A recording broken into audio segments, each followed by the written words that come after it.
دي اسمها ألواح تكتونية أو صفائح. القشرة الأرضية اللي احنا عايشين عليها مش حتة واحدة، دي أكتر من حتة، وعايمين على طبقة اسمها الوشاح العلوي أو الأسينوسفير، ودي بتبقى عبارة عن صخور سايحة. فالألواح دي عايمة عليها زي السفينة ما بتعوم على المية بالظبط. وعشان انت إنسان فاني كبارك هتعيش 100 سنة، فمش هتحس بالحركة دي ولا هتشوف نتائجها البطيئة.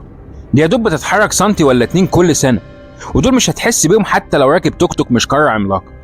بس كل فترة الألواح بتدينا إشارة، بتقول لنا خد بالك أنا بتحرك تحت رجلك وأنت ما تعرفش. الإشارة دي ممكن تبقى عبارة عن بركان أو زلزال مدمر زي اللي حصل من يومين في تركيا. وأنا ما نسيتش أقول سوريا ولا حاجة، بس مركز الزلزال كان في تركيا، بس عشان قريب من الحدود السورية واللبنانية سمع فيهم. طب الزلزال ده حصل إزاي؟ تركيا موجودة على لوح تكتوني اسمه اللوح الأناضولي، واللوح ده جيرانه من الشرق اللوح الآسيو أوروبي. عندنا في الجيولوجيا عكس الجغرافيا دايما بنعتبر آسيا وأوروبا حتة واحدة. المهم اللوح الآسيو أوروبي جاي له اللوح الأفريقي بيقرب منه، والحركة دي بتقفل البحر المتوسط، وكمان الحركة دي عاملة نشاط تكتوني في كل دول البحر المتوسط اللي طبعا من ضمنها تركيا. بس الحركة دي مش هي سبب الزلزال.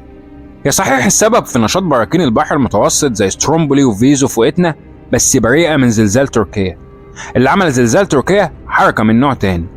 عندك جنوب اللوح الأناضولي موجود اللوح العربي، واللوح ده زي الناس اللي عايشين عليه بيتحرك بمزاج لوح تاني، حد بيزقه لفوق ناحية اللوح الأناضولي فبيضغط عليه عشان الاتنين مع بعض يعملوا حركة تكتونية اسمها الحركة الانزلاقية أو التطاحنية، ودي لما لوحين يحكوا في بعض بالبلدي.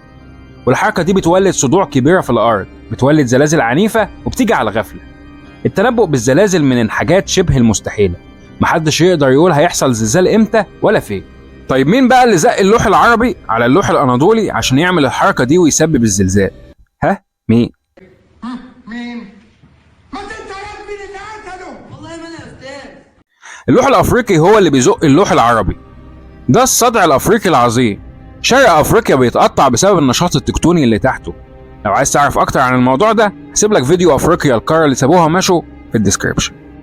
الصدع الأفريقي مش بس بيقطع في أفريقيا، ده كمان بيفتح البحر الأحمر وبيبعد اللوح العربي عن اللوح الأفريقي، فبيزقه على اللوح الأناضولي الغلبان. وهو ده سبب زلزال تركيا اللي وصل قدره ل7.8، ودي قوة كبيرة لدرجة إنه سبب دمار وصل لسوريا ولبنان.